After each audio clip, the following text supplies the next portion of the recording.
Delhi university में first year में semester 1 या सेमेस्टर 2 में एबिलिटी इन्हांसमेंट कोर्स में environmental sciences theory into practice 1 subject पढ़ाया जाता है। जी हाँ, फर्स्ट ईयर की मैं बात कर रहा हूँ फिलहाल। तो इसका एग्जामिनेशन पैटर्न किस टाइप का आता है, आज की इस वीडियो में इसी टॉपिक के ऊपर हम डिटेल में डिस्कशन करने वाले हैं। दोस्तों, ये जो सब्जेक्ट है आपके 2 पार्ट्स में डिवाइड किया गया है। पहला पार्ट आपको फर्स्ट ईयर में पढ़ना है, दूसरा पार्ट आपको सेकंड ईयर में पढ़ना है। तो पहले पार्ट में क्या क्या टॉपिक्स हैं भाई, इन्वायरमेंटल साइंस का बेसिक चीज़ें आपको कवर करनी है। इन्वायरमेंटल साइंस के अंदर अर्थ का कौन कौन से पार्ट्स वगैरह होते हैं, environmental science as a multidisciplinary approach, ये वाला टॉपिक बहुत ज़्यादा इंपॉर्टेंट रहता है, तो इसको तो जरूर से करके जाइएगा। स्कोप क्या है इन्वायरमेंटल स्टडीज़ का। इसके अलावा इकोसिस्टम, जो हमारे आसपास जो चीज़ें सराउंडिंग में चीज़ें होती हैं इकोसिस्टम, उसके बारे में आपको पढ़ना है। देन यहाँ पर biochemical classes, function, energy flow and productivity, जो इकोसिस्टम है किस तरीके से सारा काम करता है वो सब चीज़ें आपको पढ़नी है। इकोसिस्टम कौन कौन से टाइप्स के होते हैं वो पढ़नी है। नेचुरल रिसोर्सेज, जिसमें लैंड रिसोर्सेज के बारे में आपको पढ़ना है। सॉइल डिग्रेडेशन, सस्टेनेबल मैनेजमेंट, ये सब चीज़ें आपको पढ़नी है। इसके अलावा वाटर रिसोर्सेज जो होते हैं उसके बारे में आपको पढ़ना है, वाटर रिसोर्सेज। और फिर एनर्जी रिसोर्सेज जो होते हैं इसके बारे में आपको पढ़ना है। पॉल्यूशन के अलग अलग टाइप्स, पॉल्यूशन को किस तरीके से कंट्रोल किया जा सकता है, ये सब चीज़ें आपको इसमें पढ़नी होंगी। और फिर सॉलिड वेस्ट मैनेजमेंट के बारे में आपको इसमें पढ़ना है। तो ये कुछ टॉपिक्स हैं जो आपको कवर करने हैं। टोटल अगर देखा जाए लेसन्स के लिहाज से 10 लेसन्स आपके इसमें होंगे। लेसन्स की यहाँ पे बात करी मैंने, यूनिट्स की बात नहीं करी। अब चलिए इसका पैटर्न डिस्कस करते हैं और प्रीवियस ईयर पेपर डिस्कस करते हैं। देखिए दोस्तों, एग्जामिनेशन पैटर्न की सबसे पहले हम बात करेंगे। सबसे पहले रेगुलर और एनसीएफ की बात करते हैं। रेगुलर या एनसीएफ वो आपका पेपर 50 नंबर का आएगा, 1 घंटे 45 मिनट का आपका एग्जाम रहेगा। आपके एग्जाम में 2 पार्ट्स होंगे, पार्ट ए और पार्ट बी। हर एक पार्ट ए में से आपको 4 में से कोई 3 क्वेश्चन अटेम्प्ट करने हैं और पार्ट बी में से आपको 3 में से कोई 2 क्वेश्चन अटेम्प्ट करने हैं। एक क्वेश्चन आपका 10 मार्क्स का होगा, इस लिहाज से 3 + 2 5 क्वेश्चन आपके हो गए 50 मार्क्स के। और कुछ क्वेश्चंस ऐसे होंगे जिसको मल्टीपल पार्ट्स में भी डिवाइड किया गया होगा। इसी तरह से एसओएल के स्टूडेंट की अगर मैं बात करूं, आपका एग्जाम 2.5 घंटे का होगा, 70 मार्क्स का पेपर आएगा एसओएल के स्टूडेंट का। एसओएल के लिए 3 पार्ट्स होंगे, ए, बी और सी। एसओएल में पार्ट ए जो होगा इसके अंदर क्वेश्चन नंबर 1 मैंडेटरी होगा और बचे हुए 3 में से कोई 2 क्वेश्चन आपको करने होंगे। कुल मिलाकर पार्ट ए में 4 में से 3 क्वेश्चन आपको करने होंगे और क्वेश्चन नंबर 1 मैंडेटरी होगा। और पार्ट बी और पार्ट सी में से 3 में से 2 क्वेश्चंस आपको करने होंगे दोनों पार्ट्स में से। तो इस तरीके से 4 + 3 7 क्वेश्चंस आपको करने होंगे। हर एक क्वेश्चन आपका 10 मार्क्स का होगा, तो 70 मार्क्स का आपका पेपर हो गया। हम डिस्कस करेंगे इसके क्वेश्चन पेपर। हम यहाँ पे 2 क्वेश्चन पेपर आप लोगों के साथ डिस्कस करने वाले हैं, तो थोड़ा वीडियो लंबी हो सकती है लेकिन बहुत ही यूजफुल वीडियो आप लोगों के लिए होने वाली है। अब ये पैटर्न तो मैं समझा चुका हूँ, तो उसको दोबारा से डिस्कस करने की जरूरत नहीं है। पेपर आप या तो इंग्लिश मीडियम में दीजिए पूरा या हिंदी मीडियम में दीजिए। फर्स्ट क्वेश्चन हमारे पास यहाँ पर पार्ट ए का रहेगा। इसमें यह है, define the following in not more than 25 words, any 5। इनमें से किन्हीं 5 को आपको डिफाइन करना है। टोटल 6 टर्म्स यहाँ पे लिखी गई हैं। हाइड्रोस्फीयर हो गया आपका, और इसके अलावा यहाँ पे ग्रासलैंड हो गया, लैंड डिग्रेडेशन हो गया, फॉसिल फ्यूल्स हो गया, पॉल्यूटेंट हो गया। इनमें से किन्हीं 5 को आपको 25 वर्ड में डिफाइन करना है। 4-5 लाइंस में वो इनफ रहेगा, ठीक है। 1 मार्क्स की एक डेफिनेशन है। ये क्वेश्चन नंबर 1 का ए पार्ट हो गया जो कि 5 नंबर का है। बी पार्ट में क्या है, आपको ट्रू और फॉल्स बताने हैं। स्टेट वेदर ट्रू और फॉल्स, जैसे United Nation has formulated 15 sustainable development goals, या plastic straw is an example of single use plastic, E waste is a biodegradable waste. तो इनमें आपको बताना है कि ये स्टेटमेंट ट्रू है या फॉल्स है। इस तरह से क्वेश्चन नंबर 1 यहाँ पर कंप्लीट हो गया। ऑलराइट, अच्छा जी, ये मैंडेटरी था क्वेश्चन नंबर 1। अच्छा जी, इसके बाद इसको हिंदी में आप देख सकते हो। इंग्लिश में हम सेकंड नंबर क्वेश्चन डिस्कस करते हैं। इसमें आपको किन्हीं 3 में से किन्हीं 2 के ऊपर शॉर्ट नोट लिखना है। यह है आपका primary succession on barren land, river water conflicts और multi disciplinary nature of environmental studies. दोस्तों, ये वाला जो टॉपिक है ये फुल फ्लैज क्वेश्चन, यानी कि ये सेपरेट 10 मार्क्स का क्वेश्चन, ये 5 मार्क्स में अभी इस वक्त आया हुआ है। तो ये टॉपिक बहुत ज़्यादा इंपॉर्टेंट है, इस चीज़ को आप बहुत अच्छे से समझ लीजिए। और जो अर्थ के अलग अलग जो सतह होती हैं, हाइड्रोस्फीयर, बायोस्फीयर, लिथोस्फीयर, उनमें से भी कोई एक ना एक 5 मार्क्स में शॉर्ट नोट के लिए आ सकता है। तो ये क्वेश्चन नंबर 2 हो गया, जिसमें से किन्हीं 2 के ऊपर आपको शॉर्ट नोट लिखने था। थर्ड क्वेश्चन आपका ये है, explain the various anthropogenic causes of deforestation. वनोन्मूलन के विभिन्न मानव जनित कारणों की व्याख्या कीजिए और briefly discuss the importance of mangrove forest. ठीक है, मैंग्रोव वनों के महत्व की संक्षेप में चर्चा कीजिए। इसके बाद क्वेश्चन नंबर 4 है, discuss the various types and measures that need to be taken for conserving water in agricultural areas and metropolitan cities. कृषि क्षेत्र और महानगरों में जल संरक्षण के लिए उठाए जाने वाले विभिन्न कदमों और उपायों की चर्चा कीजिए। क्या क्या स्टेप्स आप ले सकते हो वाटर को कंजर्व करने के लिए एग्रीकल्चरल एरियाज में और जो मेट्रोपोलियन सिटीज़ होती हैं वहाँ पर। तो ये 4 क्वेश्चन हो गया। इन 4 में से आपको 3 करने थे, जिसमें क्वेश्चन नंबर 1 मैंडेटरी था और सेकंड, थर्ड और फोर्थ में से कोई एक क्वेश्चन आपको करना था, राइट। अब हम चलते हैं पार्ट बी की तरफ। पार्ट बी में क्वेश्चन थोड़े से ट्रिकी होंगे, थोड़े से एप्लीकेशन बेस्ड क्वेश्चन होंगे। तो इसमें क्या है जी, sustainable manufacturing can be defined as the creation of manufactured product through economically sound processes that minimise negative environmental impact, okay, while conserving energy and natural resources. ये बेसिकली सस्टेनेबल मैन्युफैक्चरिंग की definition दे दी कि भाई product इस तरीके से ये मैन्युफैक्चर करो जिससे इन्वायरमेंट को कोई हार्म ना पहुंचे। Keeping this in mind, devise a sustainability framework for an automotive industry that manufactures two-wheelers by suggesting at least 2 sustainable measures for each parameter given in the table below। अब भाई application based question है, दिमाग तो लगाना पड़ेगा। तो इस statement के संदर्भ में आपसे ये पूछा जा रहा है कि आप इस स्टेटमेंट को दिमाग में रखो और कुछ आपको सजेशन देनी है। 2 सस्टेनेबल मेजर्स आपको देने हैं जो ऑटोमेटिव इंडस्ट्री के लिए कारगर साबित होंगे, जो 2 व्हीलर्स बनाती है। और कुछ पैरामीटर्स भी यहाँ पर आपके दिए हुए हैं, इन पैरामीटर्स को आपको ध्यान में रखना है। Water consumption, energy consumption, carbon emission, water management and pollution. Suggestion आपको देने हैं एटलीस्ट 2 फॉर ईच पैरामीटर्स। ठीक है जी, ये हो गया हमारा क्वेश्चन नंबर 5 पार्ट बी का, जो कि 10 मार्क्स का है। देख लो जी, इस तरह के क्वेश्चन बन सकते हैं, कोई हैरानी वाली बात नहीं है।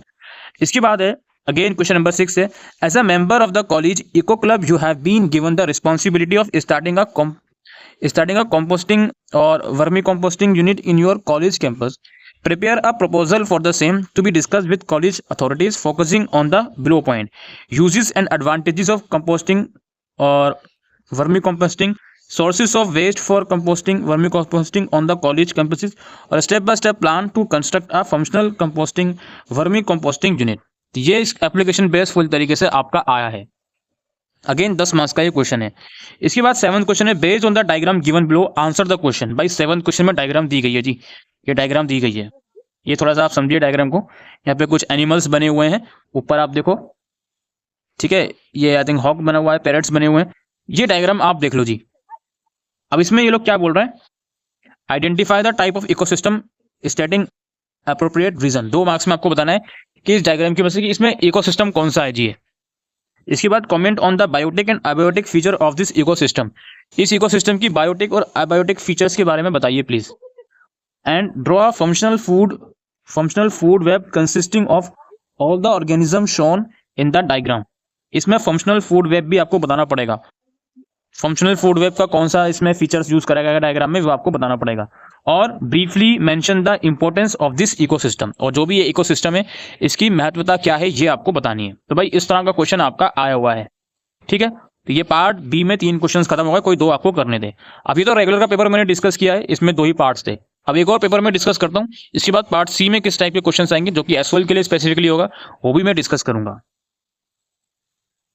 तो ये रहा एक और पेपर, पैटर्न वगैरह दोबारा बताने की जरूरत नहीं है। पहला क्वेश्चन ये है, define the following in not more than 25 words. Again आपको डिफाइन करना है इनमें से किन्हीं 5 को। Soil erosion, geothermal energy, lithosphere, vermi composting, primary productivity, wetlands. इनमें से किन्हीं 5 को आपको एक्सप्लेन करना है एक मार्क्स में, 25-25 वर्ड में।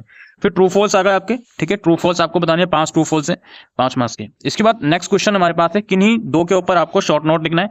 Ganga action plan, harmful impacts of mining on environment, ecosystem services. उसके बाद क्वेश्चन नंबर 3 है, what is land degradation, briefly explain in its causes. भूमि क्या है, भूमि क्षरण क्या होता है और इसके कॉजेज क्या होते हैं वो आपको बताने हैं। और discuss the social, economic and environmental impact of ये डेजर्टिफिकेशन के social, economic and environmental impacts आपको बताने हैं। 5-5 मार्क्स में एक्सप्लेन करना है ये। 4th क्वेश्चन है, critically examine the various reason due to which rivers in India continue to remain highly polluted despite various government initiatives and legislations. भाई आपको ये बताना पड़ेगा भारत के अंदर जो रिवर्स होती हैं वो हमेशा से पॉल्यूटेड क्यों होती हैं, और सरकार भी इसके ऊपर काम करती है, अलग अलग एक्शन देती है, उसके बावजूद भी ये पॉल्यूटेड क्यों रहती हैं ये आपको बताना है। भाई सिंपल सा बात है, मानव जाति की गलती है, मानव जाति बाज नहीं आएगा उनको पॉल्यूट करने में। तो इस तरह के आपको अलग अलग एग्जाम्पल्स लिखना है, ठीक है। मानव जाति डायरेक्टली कर रहा है या इनडायरेक्टली इंडस्ट्रीज के थ्रू कर रहा है, बहुत सी चीजें आप इसमें लिख सकते हो। इसके बाद पार्ट बी है आपका, given below are 3 out of the 17 sustainable development goals formulated by United Nation. अच्छा जी, 3 SDGs गिवन है यहाँ पर, 2, 6 और 11, इनके डिस्क्रिप्शन लिखे हुए हैं, ठीक है जी। Select any two SDGs and briefly discuss 5 steps for each SDGs that need to be taken by a country to achieve the same by the year 2030. इन तीनों में से कोई दो गोल्स उठा लीजिए आप लोग, क्लीन वाटर या सैनिटेशन वाला या सस्टेनेबल सिटीज एंड कम्युनिटीज वाला, और आप फिर को ये बताना है कि इन दो स्टेप्स को, इन दो गोल्स को जो आप उठा रहे हो उनको कंप्लीट करने के कोई 5 स्टेप्स आप बताइए जो कंट्री ले सकती है 2030 तक, अगर इनको ये गोल्स अचीव करने हैं तो। ठीक है, अच्छा जी, जनरल क्वेश्चंस की कैटेगरी में ही इसको हम रखेंगे। इसके बाद क्या है जी, consider a country X which has a vast coast line and is situated near to the equator. Following is the data on the coal consumption of this country, which has a huge reserve of coal, but where the government has also planned to sustainability reduce coal usage to almost zero by year 2050. Based on the above data, answer the following questions. तो कुछ data given है कोल वगैरह का particular country का, और उस data की मदद से question make a time series plot of the coal consumption pattern from 2011 to 21 और critically examine the coal consumption trend of the country and discuss its impact on the socio-economic and environmental condition. तो अलग अलग year में कोल कितना usage हो रहा है उसके डेटा गिवन है, उसके बेसिस पर यही बताना है आपको, टाइम सीरीज प्लॉट बताना है कोल कंजम्पशन का 2011 से लेके 21 तक का, और ये बताना है कि इस कंजम्पशन जो आप देख रहे हो कंजम्पशन पैटर्न, इस कंजम्पशन पैटर्न को ध्यान में रखते हुए इसका क्या इम्पैक्ट होगा, social political social economic impact क्या होगा वो आपको बताना है, और आपको कुछ मेजर्स सजेस्ट करने हैं जो कंट्री को लेने चाहिए जिससे कंट्री ग्रीन हाउस एमिशन की तरफ आ सके, ग्रीन हाउस एमिशन कम कर सके। ठीक है, तो ये आपको बताने हैं।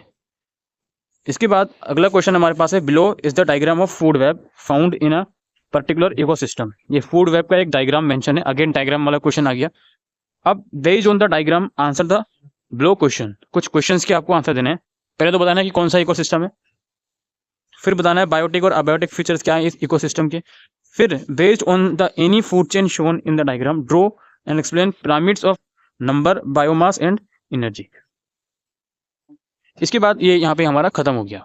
ऑलराइट, तो ये पार्ट बी में एप्लीकेशन बेस्ड है, पार्ट ए में बहुत छोटे मोटे क्वेश्चन आए हुए हैं, तो ये तो आपने देख लिया। अब पार्ट सी किस टाइप का है वो आप देख लीजिए, फिर हम वीडियो को समाप्त करते हैं। पार्ट सी में दोस्तों एसओएल के लिए होगा पार्ट सी सिर्फ, जिसमें 3 में से कोई 2 क्वेश्चन आपको करने होंगे। अगेन 10 मार्क्स का एक क्वेश्चन रहेगा। पहले तो ये कि how can pollution control measures contribute to the sustainability of a country. प्रदूषण नियंत्रण के उपाय किसी देश की वहनीयता में कैसे योगदान कर सकते हैं। Assess the relevance of sustainable development goals in improving the quality of life. जीवन की गुणवत्ता में सुधार के लिए सतत विकास लक्ष्य की प्रासंगिकता का आकलन करें, और discuss the linkage between ecosystem and social cultural diversity in any area of your choice from India. Ecosystem जो होता है और सोशल कल्चरल डाइवर्सिटी जो होती है भारत में अपनी पसंद के किसी भी क्षेत्र में पारिस्थितिक तंत्र और सामाजिक सांस्कृतिक विविधता के बीच संबंध पर चर्चा करें। इस तरह के क्वेश्चन, जनरल क्वेश्चन आएंगे पार्ट सी के अंदर। ऑलराइट दोस्तों, तो ये पेपर है दोस्तों आप लोगों का इन्वायरमेंटल साइंसेस का। अब यहाँ पे अगेन मैं रिपीट करूंगा जी, थ्योरी आपको पता होनी चाहिए, तभी आप एप्लीकेशन बेस्ड क्वेश्चन भी कर पाओगे, तभी आप ये बता पाओगे डायग्राम को देखकर कि भाई कौन सा इकोसिस्टम उसमें फॉलो करा जा रहा है, अबायोटिक फीचर क्या होती है उस इकोसिस्टम की, अबायोटिक फीचर क्या होती है, ये सब चीज़ें तभी आप बता पाओगे, तभी आप सस्टेनेबल डेवलपमेंट गोल्स के बारे में बता पाओगे क्या थे क्या नहीं थे। एक स्टेटमेंट मैंने देखा कि सस्टेनेबल डेवलपमेंट के 16 गोल्स होते हैं, ट्रू है या फॉल्स है? वो फॉल्स है, क्योंकि इनके 17 गोल्स होते हैं। तो अलग अलग चीज़ें हैं, आपको थ्योरी पूरी प्रिपेयरली करके जानी पड़ेगी, उसके बेसिस पर ही आप क्वेश्चन सॉल्व कर पाओगे। और ऐसा कुछ नहीं है कि एक टॉपिक है जो बहुत इंपॉर्टेंट है, वो मैंने आपको बता दिया, environmental science multi disciplinary approach वाला टॉपिक, वो आप जरूर से करके जाइएगा। तो आई होप दोस्तों आपको ये वीडियो यूजफुल लगी हो, तो वीडियो को शेयर कीजिएगा। Thank you.